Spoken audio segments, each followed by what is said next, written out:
하나님 말씀은 레위기 17장 1절에서 16절까지 말씀입니다.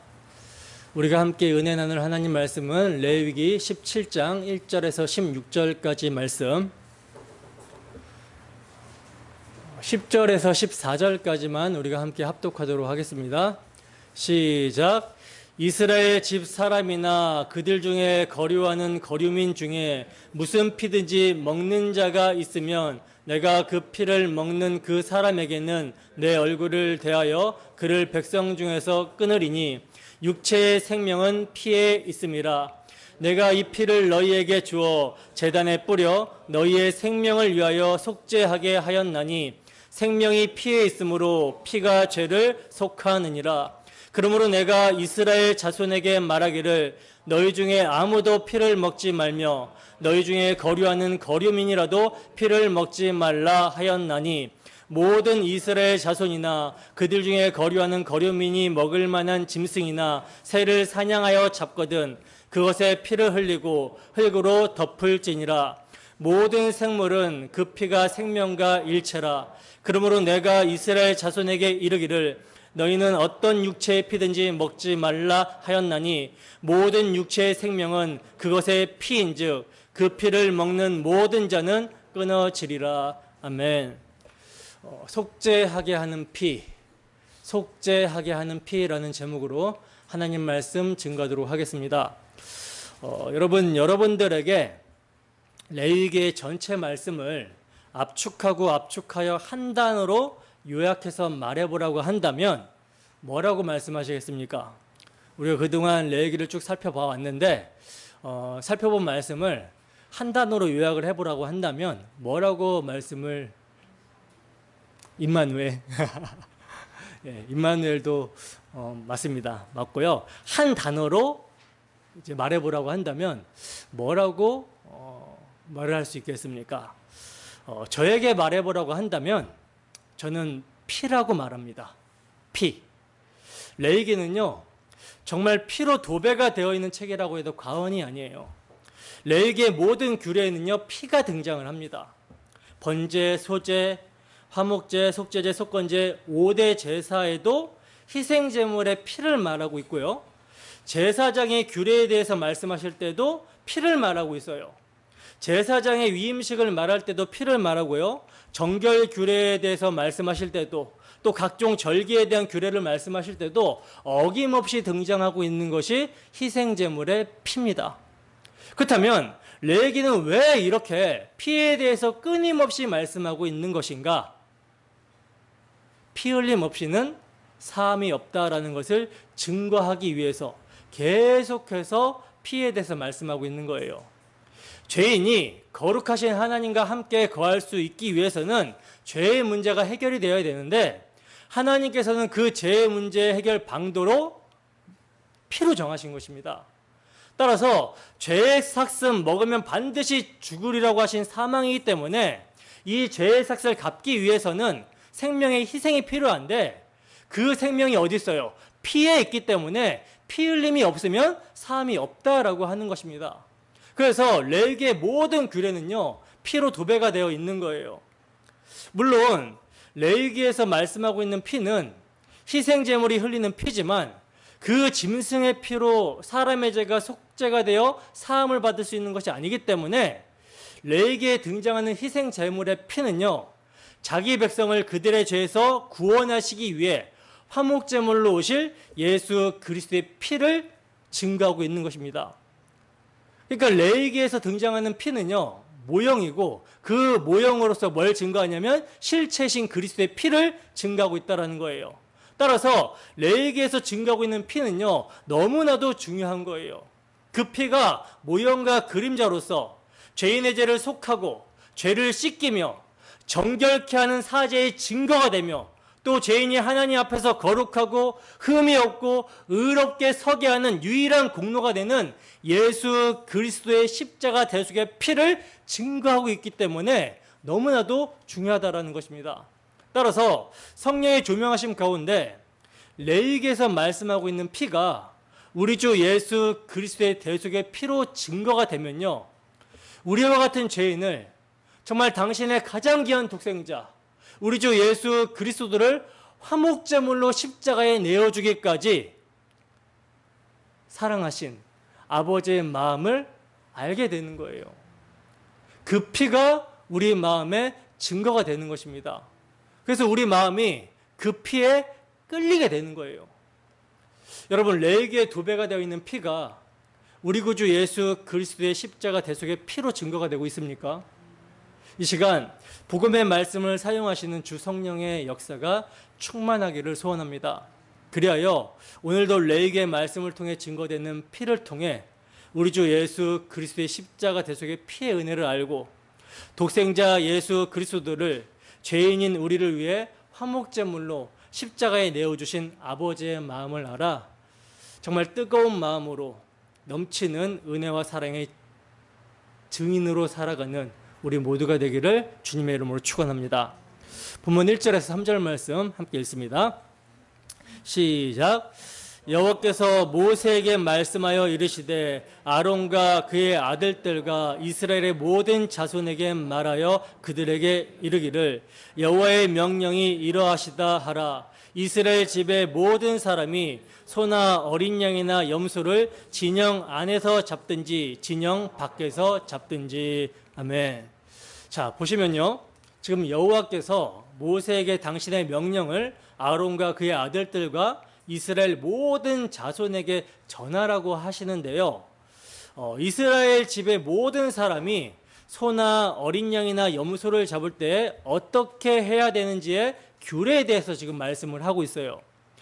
여기서 여러분, 소나 어린 양이나 염소는 구약시대 이스라엘 백성들에게 사육되던 중요한 짐승들이었거든요.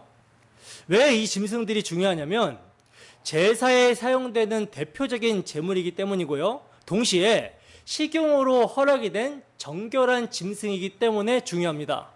따라서 이 짐승들은요, 상징적으로 모두 다 예수 그리스도의 대속 사역을 예표하는 짐승들이라는 거예요.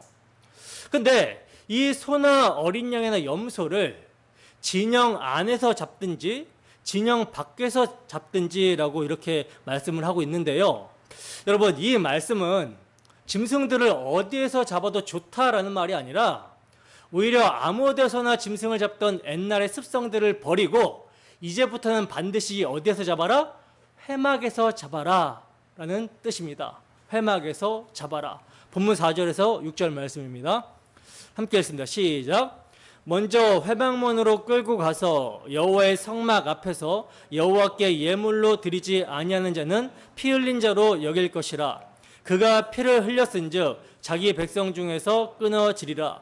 그런즉 이스라엘 자손이 들에서 잡던 그들의 제물을 회막문 여호와께로 끌고 가서 제사장에게 주어 화목제로 여호와께 드려야 할 것이요, 제사장은 그 피를 회막문 여호와의 제단에 뿌리고 그 기름을 불살라 여호와께 향기로운 냄새가 되게 할 것이라. 아멘.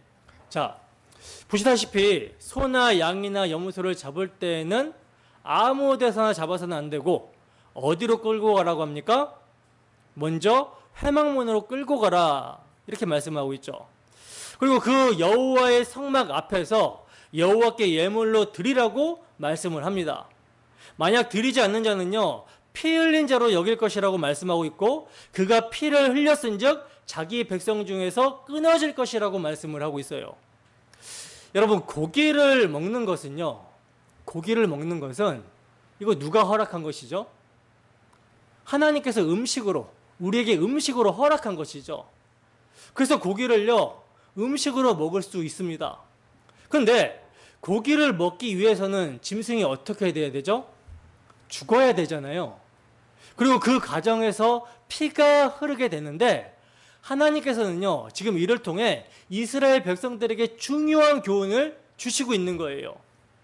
여러분, 가축을 도살하여 피를 흘리게 한다는 것은요, 물론 그것이 사람의 피를 흘리게 한 살인은 아니다 할지라도 생명의 근원 되시는 하나님께서 창조하신 생명의 피를 흘리게 하는 것은 분명한 사실입니다. 그렇죠? 근데 중요한 것은 뭐냐면, 그렇게 가축을 잡아 피를 흘리게 할 때 회막으로 끌고 와서 여호와의 성막 앞에서 예물로 드려 가축을 잡아 피를 흘리게 한 것은 괜찮은데, 그렇지 않는 경우는 하나님께서 어떻게 여기신대요? 살인한 자로 여겨서 백성 중에서 끊어지게 하실 것을 말씀하고 있다라는 점이에요. 여러분, 가축을 들에서 잡든지 뭐 회막으로 끌고 와서 잡든지 짐승이 피 흘리는 것은 똑같지 않습니까? 동일하잖아요. 근데 하나님께서는요, 회막문으로 끌고 가서 여호와의 성막 앞에서 예물로 드려 잡지 않으면 피 흘린 자, 살인한 자로 여겨서 백성 중에서 끊어지게 하시겠다라는 거예요. 그렇다면 들에서 잡는 것과 회막문에서 잡는 것과 어떤 차이가 있길래 이렇게 말씀을 하시는가? 여러분, 어떤 차이가 있는지 아시겠습니까? 분명한 차이는요, 화목제를 드리느냐 드리지 않느냐의 차이에 있다라는 거예요. 화목제는 어떤 제사죠? 하나님과의 관계를 위한 제사잖아요. 하나님과의 관계의 화목을 위한 제사인데, 이것이 지금 들에서 잡던 그들의 제물과 대조를 이루고 있는 것으로 볼 때, 들에서 잡던 제물은요, 뭐와 관계없이, 하나님과 관계없이 그들의 탐심에 의한 우상 숭배에 사용이 되었다라는 사실을 유추해 볼 수가 있다는 거예요. 그래서 이 점을 7절에서는 이렇게 말씀을 합니다. 본문 7절 함께 읽습니다. 시작.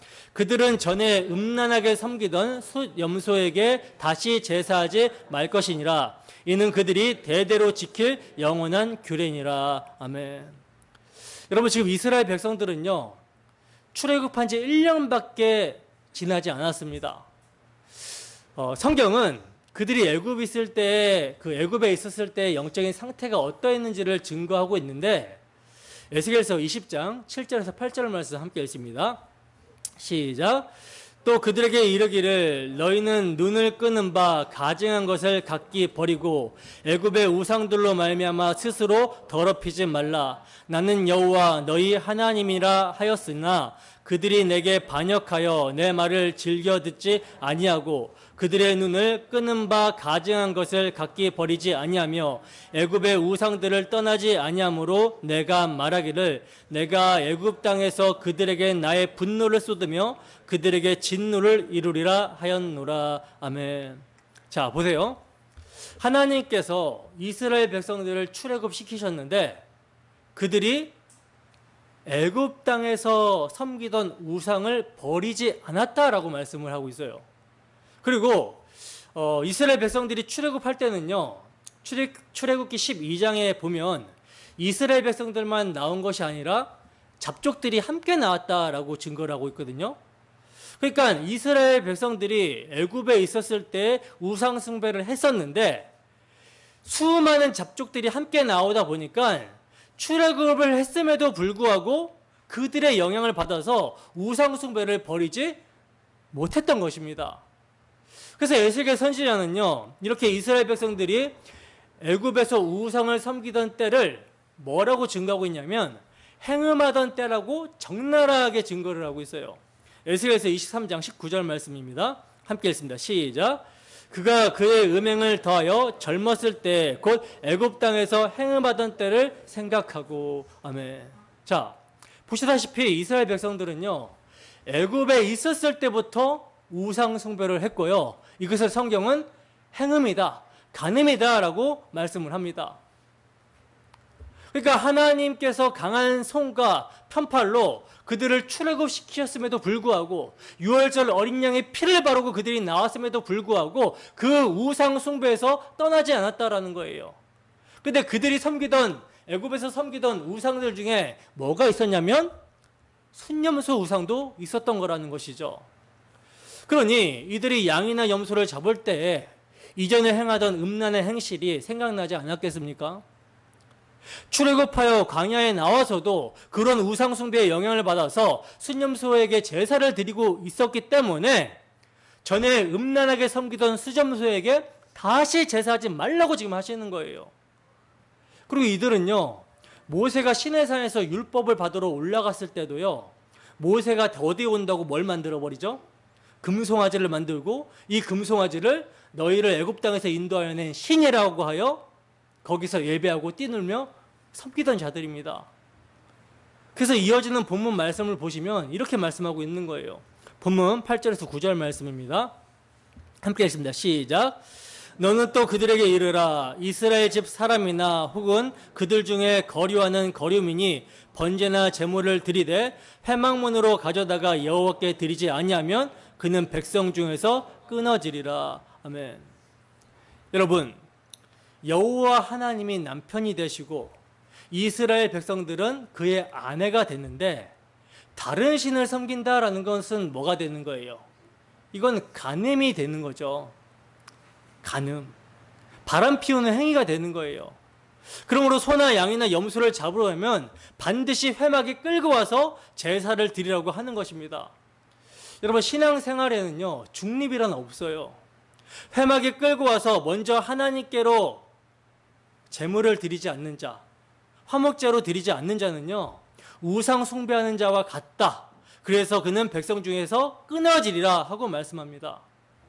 여러분, 오늘 본문에 끊어지리라 라는 말씀이 얼마나 엄중한지 4절에서 9절에서 10절에서 12절에서 이렇게 4번이나 강조하여 말씀을 하고 있어요. 그리고 이는 그들이 대대로 지킬 영원한 규례니라 하고 말씀을 합니다. 여러분, 영원한 규례라면 이 규례가 예표하여 상징하고 있는 이면의 내용이 있다라는 것이죠. 구약의 모든 말씀은 나에 대해서 증거한다라고 예수님이 말씀하셨듯이 오늘 본문 말씀도 누구를 증거하는 말씀이에요? 예수 그리스도를 증거하는 말씀이라는 것입니다. 여러분, 여기서 회막은요, 여호와의 장막이라고도 그러고 성막이라고도 표현하거든요. 근데 우리가 알다시피 성막은 뭘 상징하고 있었습니까? 예수 그리스도를 상징하고 있었죠. 그래서 신약의 히브리서 기자는요, 모세가 시내산에서 성막의 식양을 받을 때 하늘의 것을 그대로 보고 만든 것이라고 증언을 합니다. 히브리서 8장 2절과 5절 말씀입니다. 함께 읽습니다. 시작. 성소와 참 장막에서 섬기는 이시라. 이 장막은 주께서 세우신 것이요 사람이 세운 것이 아니니라. 그들이 섬기는 것은 하늘에 있는 것의 모형과 그림자라. 모세가 장막을 지으려 할 때에 지시하심을 얻음과 같으니 이르시되 삼가 모든 것을 산에서 내게 보이던 본을 따라 지으라 하셨느니라. 아멘. 보시다시피 이 성막은요, 하늘에 있는 것들의 뭐라 그래요? 모형과 그림자라고 말씀하고 있어요. 그러니까 성막은 예수 그리스도를 그 자체로서 모형과 그림자로 상징하고 있었던 것입니다. 그래서 성막의 모든 식양, 모든 기구들은요, 예수 그리스도를 상징하고 있는데, 예수 그리스도와 그의 사역을 상징하고 있는데, 그 중에 핵심이 뭐냐면 성막의 가장 중요한 기능을 하는 거, 번제단입니다. 번제단에서 희생제물이 죄인을 대신하여 피를 흘림으로써 그 피가 뿌려질 때 뭐가 일어나게 되냐면 하나님과 화목이 일어나게 되는 거예요. 우리가 지난주 16장에서도 살펴봤지만 성막의 가장 안쪽에 지성소, 하나님께서 임재하심을 상징하는 지성소에는 뭐가 들어있다라고 했습니까? 언약궤가 들어있다라고 그랬죠. 언약궤. 언약궤는 하나님의 임재의 상징입니다. 근데 그 언약궤 안에는 여러분 뭐가 들어있다라고 그랬죠? 세 가지 물건이 들어있다라고 했는데 그중 한 가지가 십계명의 돌판이죠. 이 돌판은 첫 번째 돌판은 깨어지고 두 번째 돌판이 들어간 거예요. 첫 번째 돌판은 이스라엘 백성들이 모세가 시내산에서 하나님의 계명을 받을 때 우상 숭배를 했기 때문에 모세가 내려와서 그것을 깨트립니다. 그러니까 이스라엘의 범죄를 상징하고 있는 것이 십계명의 두 번째 돌판이죠. 그리고 또 뭐가 들어있냐면 아론의 쌍난 지팡이가 들어있습니다. 이것도 인간의 범죄의 결과물이죠. 하나님께서 주권적인 건의로 누굴 세우셨어요? 모세와 아론을 세우셨는데 이거에 대해서 반역한다라는 것은 하나님의 건의에 대한 도전입니다. 그래서 이 죄의 결과물을 상징하는 아론의 쌍난 지팡이가 들어있고, 그리고 또 뭐가 들어있습니까? 만나 항아리가 들어있어요. 하나님께서는 이 만나를 가지고 이들이 내 말을 듣는가 듣지 않는가 시험하셨는데 듣지 않았죠. 불순종하였죠. 따라서 이것도 이스라엘의 불순종을 증거하는 상징물입니다. 그러니까 그 이스라엘의 반역, 인간의 반역과 더러움과 부패를 상징하는 것들이 어디에 들어있어요? 언약궤 뚜껑, 언약궤 안에 들어있는 거예요. 근데 이 언약궤 안에 들어있는 인간의 범죄물의 결과들을 대속죄일에 뭐가 뿌려짐으로? 피가 뿌려짐으로.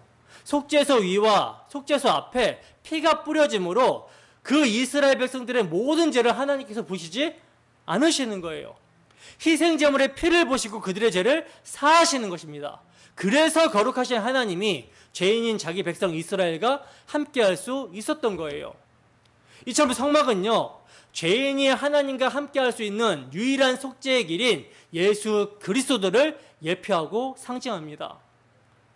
그리고 광야에서의 이 성막이 약속의 땅, 가나안 땅에 들어가서는 여러분 뭘로 바뀌죠? 성전으로 바뀌게 되죠. 이 성전은요, 아브라함이 이삭을 바쳤던 곳 모리아산에 세워집니다. 따라서 이 성전 역시 대속의 기능이 핵심이며 뭘 담고 있냐면 언약을 담고 있는 거예요. 그리고 이제 성막과 성전이 모형과 그림자로 가리키고 있었던 임마누엘의 실체 예수 그리스도가 때가 찬 정령 가운데 약속대로 오시죠. 성육신 하십니다. 그리고 그가 아사셀 염소와 같이 택하신 자기 백성들의 죄짐을 짊어 지시고 그들의 죄로 말미암은 수고와 슬픔과 질고를 채우라고 동정하시는 공생애의 삶을 사시면서 어디로 향해 가세요? 십자가로 향해 가시는 거예요.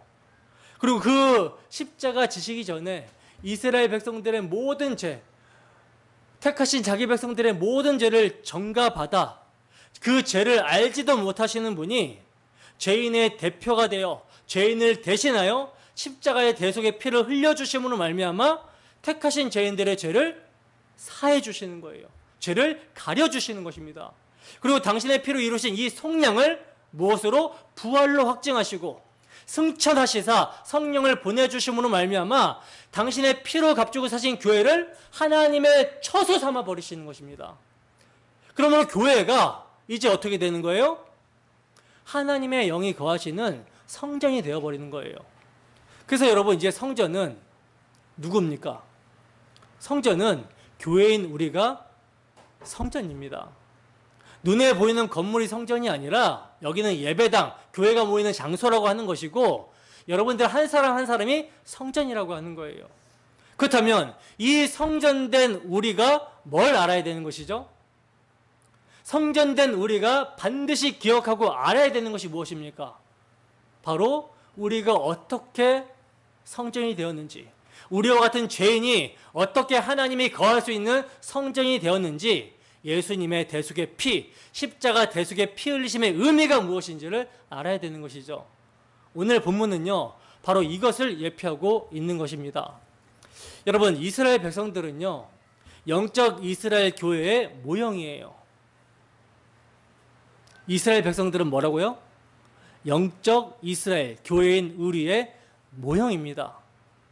근데 영적 이스라엘 교회인 우리의 처음 자리가 여러분 어디였습니까? 처음 자리가 어디였어요? 세상을 상징하는 애굽에서 애굽 사람들과 똑같이 자기 배를 위해서 살아가고 선악과 따먹고 하나님처럼 되어버린 자신들의 하나님처럼의 삶에 신도 이용하여 우상을 섬기고 있었던 상태가 우리의 처음 자리였어요. 죄와 허물로 죽어있는 마귀의 종살이를 하던 자들이 바로 교회인 우리의 처음 자리였습니다. 그런데 이렇게 죄로 말미암아 죽기를 무서워함으로 한평생 매어 종노릇하는 우리를 풀어 해방시켜 주시고자 하나님께서는 당신의 언약을 기억하시고 6월절 어린 양의 피가 상징하는 우리 구주 예수 그리스도의 대속의 피로 당신의 백성을 건져내셔서 당신의 자녀 삼으신 것입니다. 당신의 처소 삼으신 거예요. 따라서 이렇게 아들의 피로 출세상하게 된 하나님의 백성들은요, 이제 애굽에서 살았던 삶의 방식과 같이 자기 배, 자기를 위해서 살면 안 되는 거예요. 영원히 노예로 살다가 지옥에 떨어져야 될 자들을 하나님께서는 긍휼히 여기셨습니다. 긍휼히 여기시고 사랑하셨어요. 그 사랑을 자기 아들을 화목제물로 세우심을 통해서 보여주셨습니다. 그리고 동시에 하나님이 죄를 얼마나 미워하시는지를 보여주셨습니다. 따라서 이 은혜를 아는 자들은요, 더 이상 자기 배를 신삼고 살아가던 때는요, 이제 족한 거예요. 이제는 긍휼을 베푸신, 은혜를 베푸신 하나님께 감사하며 자신이 구원받은 것은 자신의 행위가 아니라 어린 양의 피 흘려주심의 공로라는 것을 늘 인식하는 가운데 찬송하며 살아가야 되는 것입니다. 다른 말로 성막에서의 속죄의 의미를 기억하고 살아가야 되는 거예요. 이게 바로 언약 중심으로 살아가는 삶이라는 것이죠. 그런데 이렇게 오직 은혜로 어린 양의 피로 출애굽한 자들이 그 놀랍고 엄청난 말로 형용할 수 없는 구속의 은혜를 망각해버리고 예전에 애굽에서 살았던 때에 아무 데서나 자기들의 배를 위해 제사를 드리며 그 대가로 세상의 힘과 복을 추구하던 우상을 다시 섬기게 된다면 이것은요, 하나님의 언약을 부정한 것으로 여기는 것이며 그것은 하나님의 아들의 피를 망령되이 여겨 살인한 것과 다름이 없기 때문에 하나님께서는 백성 중에서 끊어지리라 하는 무시무시한 말씀을 하시는 것입니다. 여러분, 나는 인애를 원하고 제사를 원치 아니하며 번제보다 하나님을 아는 것을 원한다라고 호세아 선지자가 말씀한 것처럼 언약의 백성들은요, 성막에서 드려지는 희생제물의 피 흘리심을 통해 나 같은 죄인이 용서함을 받아 하나님의 자녀가 되었다라는 것, 이것을 기억해야 됐어요. 6월절 어린 양의 대속의 피로 말미암아 내가 하나님의 백성이 되었다라는 사실을 기억해야 됐고요. 이제도 내가 사는 것은 그 피 아래서 주의 긍휼로 산다라는 것을 깨달으며 살아야 했던 것입니다. 그래서 이스라엘 백성들은요, 자신들이 식용으로 먹기 위해서 가축을 잡을 때도 이 짐승의 피 흘림이 자기의 육체의 소욕을 충족시키기 위함이 되어서는 안 되었던 거라는 것이죠. 만약 대속의 의미를 망각하고 무시하게 되면 이것이 여러분 우상 숭배가 됩니다. 이를 이사야서 66장에서는 이렇게 말씀을 하고 있어요. 이사야서 66장 2절에서 4절 말씀입니다. 함께 했습니다. 시작. 나 여호와가 말하노라. 내 손이 이 모든 것을 지었으므로 그들이 생겼느니라. 물은 마음이 가난하고 심령에 통회하며 내 말을 듣고 떠는 자 그 사람은 내가 돌보려니와 소를 잡아 드리는 것은 살인함과 다름이 없이 하고 어린 양으로 제사를 드리는 것은 개의 목을 꺾음과 다름이 없이 하며 드리는 예물은 돼지의 피와 다름이 없이 하고 분향하는 것은 우상을 찬송함과 다름이 없이 행하는 그들은 자기의 길을 택하며 그들의 마음은 가증한 것을 기뻐한즉 나 또한 유혹을 그들에게 택하여 주며 그들이 무서워하는 것을 그들에게 임하게 하리니 이는 내가 불러도 대답하는 자가 없으며 내가 말하여도 그들이 듣지 않고 오직 나의 목전에서 악을 행하며 내가 기뻐하지 아니하는 것을 택하였음이라 하시니라. 아멘. 여러분, 이 말씀을 예수님께서 말씀하신 산상수훈과 연결해서 설명을 하면요, 하나님의 백성이 하나님의 언약을 망각하고 제사의 의미를 모른다면 이것은요, 피를 흘리는 살인함과 같으며 우상 숭배와 같은 영적 간음입니다. 하나님의 말씀을 자기 이익의 재료로 삼는 거짓말을 하는 것이며 그것이 도둑질이라는 거예요. 이렇게 피의 의미를 모르고 아무 데서나 짐승을 잡는 자들은 백성 중에서 끊어지게 된다라는 것입니다. 그러므로 이스라엘 백성들은요, 무조건 가축을 잡을 때 예물로 가져와서 회막에서 잡고 화목제물로 드려서 희생제물의 피로 말미암아 하나님과 화목이 일어났으며 그래서 그 고기를 먹을 때 자신의 생명의 원천이 나 대신 희생한 제물의 피에 있음을 알아야 했던 거예요. 이게 바로 이스라엘 백성들의 언약 중심의 삶이었던 것입니다. 이것을요, 신약으로 말하면요, 먹든지 마시든지 주님의 영광을 위한 삶이란 예수 그리스도의 은혜로 말미암아 하나님의 성전된 자로서 하나님의 긍휼, 즉 예수 그리스도의 희생의 피를 믿음으로 이를 기억하고 마음에 새기고 살아가는 것이 바로 하나님의 언약 안에 있는 삶이라는 거예요. 이렇게 적용해 볼 수 있는 것입니다. 여러분, 화목제란 기름과 내장의 일부만을 태워드리고 고기는 돌려주는 방식이잖아요. 이를 이해하기 쉽게 말씀을 드리면요, 주님의 은혜를 생각하면서 감사합니다 라고 하는 식사 기도를 드린 후에 먹으라는 뜻과 같은 거예요. 왜냐하면 우리가 먹고 마시는 모든 것이 뭡니까? 예수 그리스도의 대속의 피의 공로로 하나님의 은혜로 주어진다라는 것을 고백하는 것이기 때문에, 그리고 또한 이러한 고백을 하는 자들이 바로 그리스도인이기 때문이라는 것입니다. 본문 10절입니다. 함께 읽습니다. 시작. 이스라엘 집 사람이나 그들 중에 거류하는 거류민 중에 무슨 피든지 먹는 자가 있으면 내가 그 피를 먹는 그 사람에게는 내 얼굴을 대하여 그를 백성 중에서 끊으리니. 아멘. 자, 보세요. 성막에서 가축을 잡으라는 메시지와 같은 맥락에서 이제는 뭐라고 말씀하고 계시냐면 피를 먹지 말라고 말씀을 하고 있어요. 무슨 피든 먹는 자가 있으면 그를 백성 중에서 끊으시겠다라고 말씀을 합니다. 여러분, 이 말씀을 대할 때 어떤 마음이 드십니까? 혹시 좋은 것을 하나님만 드시려고 하는 것이 아닌가? 하나님은 우리를 사랑하지 않는 것이 아닌가라고 하는 그런 생각이 들지 않습니까? 그렇게 생각한 사람이 있었죠. 누굽니까? 첫사람 아담과 하와입니다. 이들은요, 선악을 알게 하는 나무의 열매는 먹지 말라, 먹으면 반드시 죽으리라고 하신 금령을 사탄의 유혹을 받아서 그 유혹에 넘어가서 하나님의 사랑을 의심하고 먹어버립니다. 선악과 계명을 주시고 선악과 언약을 세워주신 그 하나님의 의도는 모르고 그 의도를 불신하고 먹어버렸어요. 하나님이 금령을 주신 의도, 선악과 언약을 세워주신 것은요, 내가 너희의 창조주, 너희의 생명의 주관자다. 따라서 너희는 내 말을 듣고 나를 사랑하고 예배하며 섬기면 영원히 산다. 이것이 선이다. 그러나 나를 섬기는 것을 거부하고, 그러니까 나와 교제하는 것을 거부하고 내 말을 듣지 않고 반역하면 이것이 악이고 그것이 죽음이다 라고 하는 하나님과의 그 사랑의 교제에 의한 자기 백성 삼는 약정으로 주신 것이 선악과 언약인 것인데, 사탄은요, 선악과를 먹으면 어떻게 된다라고 그래요? 너희 눈이 밝아져서 하나님처럼 될까봐 하나님께서 먹지 말라고 하신 것이다 라고 하면서 먹어도 절대 안 죽으니까 먹고 하나님처럼 돼봐 이렇게 부추긴 거죠. 유혹을 한 것이죠.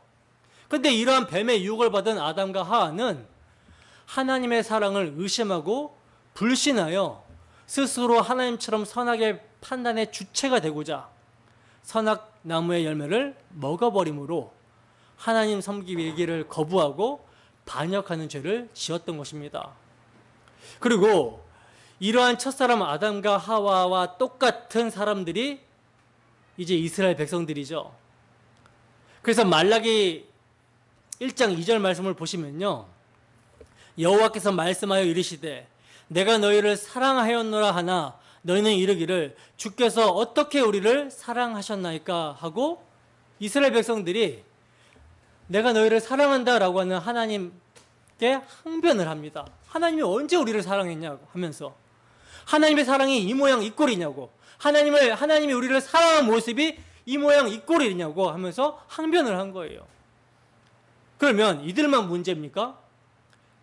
우리들의 모습은 어떻습니까? 우리들의 모습도 마찬가지죠. 하나님이 우리를 사랑한다면서 우리의 삶의 모양이 이 모양이 이 꼴입니까? 이러한 원망들을 하잖아요. 대놓고는 못하더라도.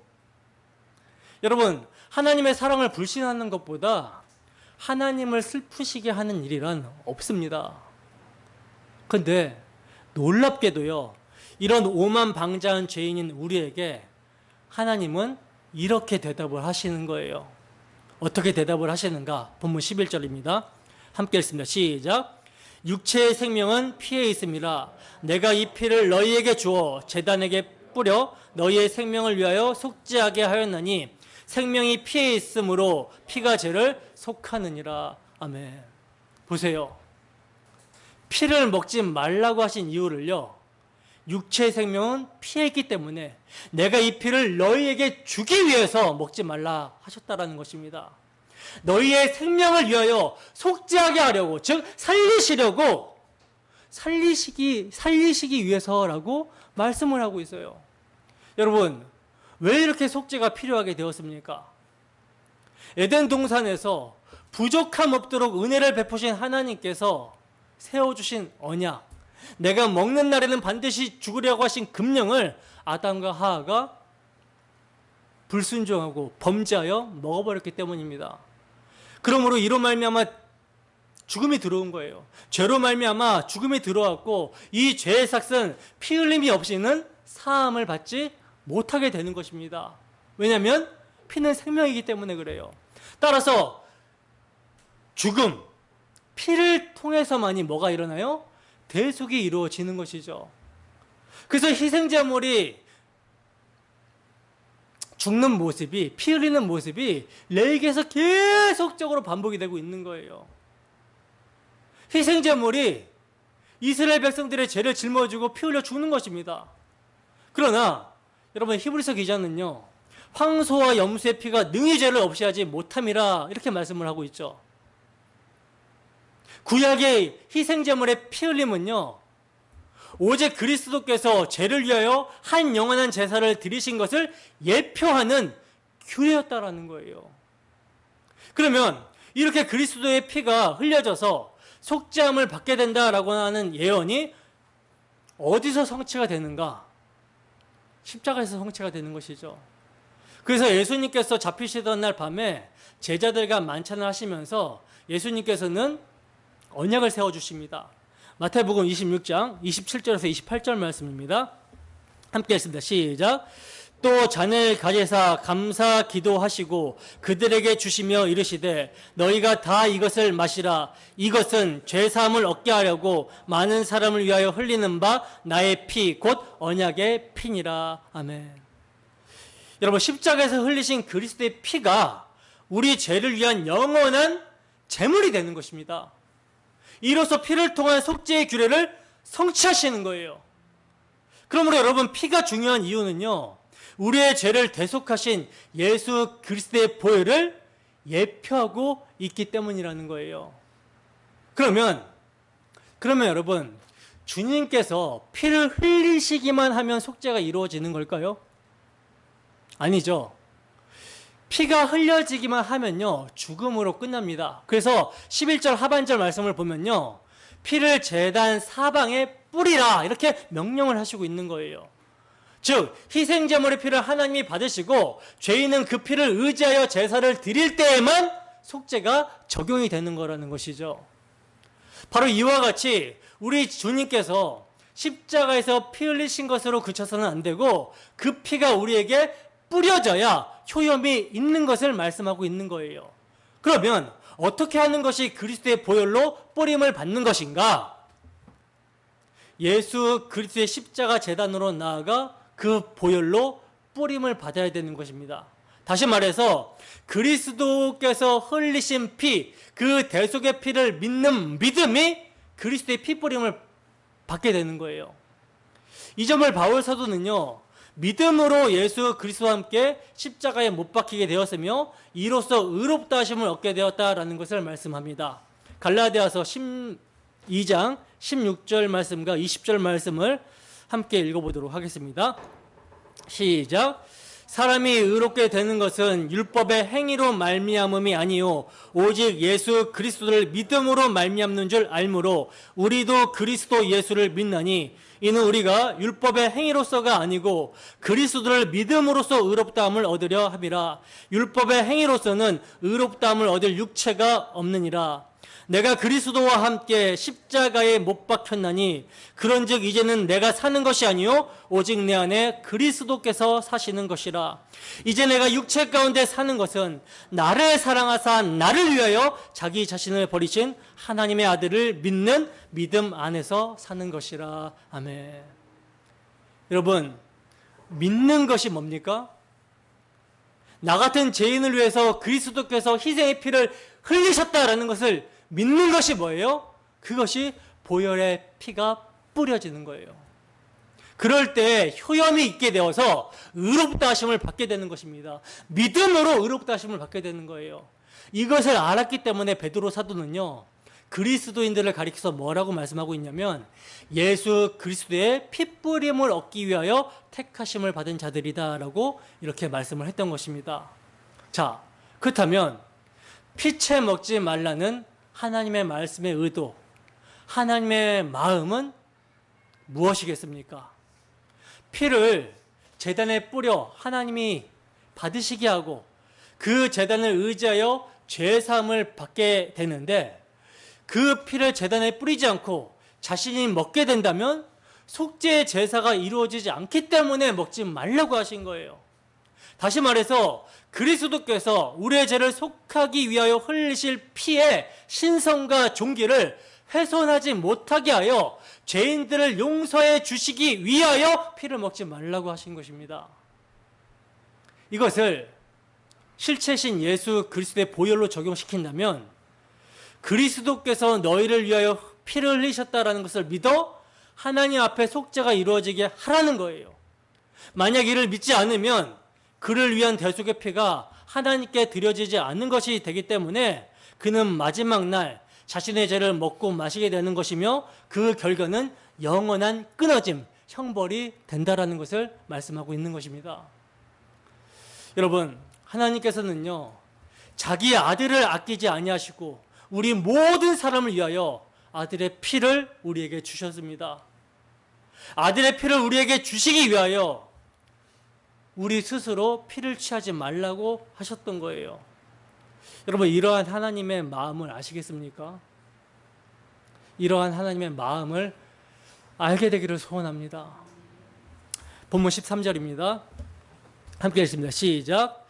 모든 이스라엘 자손이나 그들 중에 거류하는 거류민이 먹을 만한 짐승이나 새를 사냥하여 잡거든 그것의 피를 흘리고 흙으로 덮을지니라. 아멘. 자, 여기 보시면 또 중요한 요점이 있는데 흘린 피를 먹지 말고 흙으로 덮을지니라 하고 말씀을 하고 있어요. 여기서 피를 흙으로 덮으라고 하시면요, 우선 그리스도의 생명을 상징하는 신성한 피를 더럽히지 않기 위해서입니다. 그러면 여기서 이제 질문 하나 드릴게요. 그림자의 실체이신 주님께서 흘리신 피를 덮어야 하는가, 아니면 드러내서 마시게 해야 되는가? 여러분, 어떻게 해야 되는 것입니까? 어떻게 해야 돼요? 에스겔서 24장 7절에서 8절입니다. 함께 읽습니다. 시작. 그 피가 그 가운데 있으며 피를 땅에 쏟아 티끌이 덮이게 하지 않고 맨 바위 위에 두었도다. 내가 그 피를 맨 바위 위에 두고 덮이지 아니하게 함은 분노를 나타내어 보응하려 함이로라. 아멘. 여러분, 율법에 의하면 피가 흘려지면 어떻게 돼요? 덮어야 하는데, 흘린 피가 덮인 것도 아니요, 흙 위에 있는 것이 아니라 맨 반석 위에 있게 하신다라는 것은 뭡니까? 하나님께서 죄를 백일하에 드러내어 보응하시겠다라는 뜻입니다. 여러분, 예수님께서 실체로 이 땅 가운데 오신 것은요, 계시의 종결이에요. 더 이상 보여줄 계시가 없다. 더 이상 어떻게 하나님의 마음을 보여줄 수 있겠느냐라고 하신 계시의 종결입니다. 따라서 주님께서 십자가에서 피 흘리셨다라는 것은요, 하나님께서 구약시대부터 간과했던 그 죄를, 무거운 돌을 짊어지고 이렇게 있었던 것을 내려놔 버리신 거예요. 그 죄를 아들에게 다 쏟아 부어버리신 것입니다. 그래서 그 죄를 백일하에 드러내 버린 거예요. 따라서 여러분, 이제 우리 주님께서 흘린 피는요, 덮이지도 않을 뿐만 아니라 덮이게 해서도 아니 된다라는 것입니다. 이 피를 믿어야 살고 믿지 않으면 죽는 거예요. 하나님께서는요, 내가 내 아우를 지키는 자이니까 하고 핑계를 대는 가인에게 내 아우의 핏소리가 땅에서부터 내게 호소하느니라 하셨습니다. 히브리서 기자는요, 이 말씀을 받아서 새 언약의 중보자이신 예수와 및 아벨의 피보다 더 낫게 말하는 뿌린 피니라 하고 말씀을 하고 있어요. 그러므로 주님께서 흘리신 피는요, 호소하는 피, 증거하는 피, 역사하는 피가 된다는 것입니다. 단 내 증인이 되리라고 하신 우리의 입을 통해서 그렇게 되어야 되는 거예요. 우리의 입을 통해서 그 피가 증거가 되어야 되는 것입니다. 그래서 우리는요, 예수님의 피를 덮는 자들이 아니라 예수님의 피를 백일하에 드러내서 이 피를 믿게 되면 구원이고, 이 피를 거부하고 배척하게 되면 심판이라는 구원과 심판의 양면을 전달하는 전달자가 되어야 되는 거예요. 근데 오늘날 너무나도 안타깝게 주님이 흘리신 피를 말하지 못하도록 덮으려고 하고 있는 것은 아닌지 심히 안타깝습니다. 여기 있는 우리라도 정말 정신을 똑바로 차리고 이 피의 증인의 사명을 감당해야 될 줄로 믿습니다. 여러분, 오늘 본문 17장은요, 그가 빨지 아니하거나 그의 몸을 물로 씻지 아니하면 그가 죄를 담당하리라 라고 하는 말씀으로 마치고 있습니다. 여기서 빨지 아니하거나 씻지 아니하면 이라는 말은요, 빨고 씻을 수 있는 물을 준비하여 주셨다라는 뜻이기도 한 것이죠. 스가랴서 13장 1절 말씀 함께 읽습니다. 시작. 그 날에 죄와 더러움을 씻는 셈이 다윗의 족속과 예루살렘 주민을 위하여 열리리라. 아멘. 여러분, 이제 구약의 모형과 그림자로 증거한 실체, 어린 양 예수 그리스도는요, 약속대로 오셔서 십자가에서 죽으심으로 대속의 피를 흘려주셨고, 이제 반석의 실체이신 그리스도는 십자가에서 치심을 당하여 생수는 용솟음을 치고 있으며, 죄와 더러움을 씻는 셈은 그리스도의 구속으로 열려졌습니다. 그런데도 그 부정한 몸을 씻지 않는다면, 그런데도 믿지 않는다면 이건 뭐예요? 죄를 당할 수밖에 없다라는 거예요. 구원의 길은 없다라는 것입니다. 여러분, 성령의 조명하신 가운데 오늘 말씀을 통해 증거되는 피가 그리스도 예수의 피로 여러분들의 마음에 증거가 되고 있습니까? 하나님께서는요, 우리에게 은혜의 선물인 믿음을 주셨고, 우리는 그 믿음으로 이제 하나님의 아들의 피를 우리 영혼에 뿌리게 되었습니다. 그렇다면 이제 우리는 이 피를 어떻게 여겨야 하겠습니까? 어떻게 여겨야 돼요? 이 피가 오직입니다. 오직 우리를 살리는 피가 된다면 생명과 같이 소중히 여기며 구원하신 대속의 은혜를 기념해야 되는 것이죠. 우리는 그러기 위해서 이 자리에 교회로 모였고요, 보혈의 복음의 말씀을 듣는 것입니다. 또한 우리 주님은 이 피의 의미를 기억하라고 성찬식을 우리에게 제정해 주셔서요. 고린도전서 11장 25절에서 26절 말씀입니다. 함께 읽습니다. 시작. 식후에 또한 그와 같이 잔을 가지시고 이르시되 이 잔은 내 피로 세운 새 언약이니 이것을 행하여 마실 때마다 나를 기념하라 하셨으니 너희가 이 떡을 먹으며 이 잔을 마실 때마다 주의 죽으심을 그가 오실 때까지 전하는 것이니라. 아멘. 여러분, 성찬식은요, 십자가에서 흘리신 그리스도의 피를 기념하는 예식입니다. 그러므로 우리는 성찬식에 임할 때 십자가 보혈의 의미를 깊이 되새겨야 되는 것이며, 주님 다시 오시는 날까지 그 피를 증거하는 증인으로 살아가야 되는 거예요.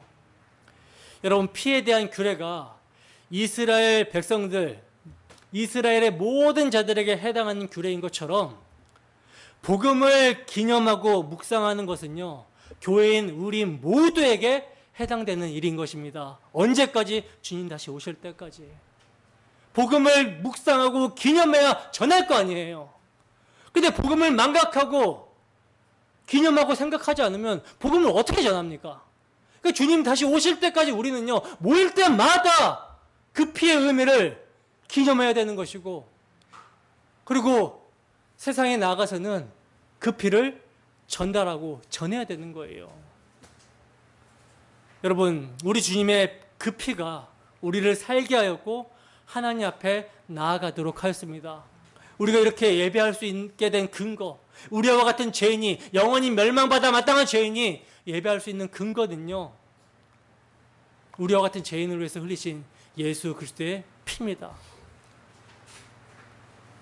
이 피를 힘입어서 하나님께 나아가는 거예요. 이 피를 힘입어 은혜의 보좌 앞에 나아가는 것입니다. 히브리서 10장 19절에서 20절 말씀입니다. 함께 읽습니다. 시작. 그러므로 형제들아, 우리가 예수의 피를 힘입어 성소에 들어갈 담력을 얻었나니 그 길은 우리를 위하여 휘장 가운데로 열어놓으신 새로운 살 길이요 휘장은 곧 그의 육체니라. 아멘. 구약에 하나님의 지성소와 성소를 가로막는 커튼, 이 커튼을 예수님께서는 자신의 몸을 휘장 삼아 찢으심으로 우리로 하여금 나아갈 수 있게 하셨다라는 거예요. 때문에 우리는 예수님의 피를 의지하면 언제든지 하나님 앞에 나아갈 수 있는 길이 열렸다라는 것입니다.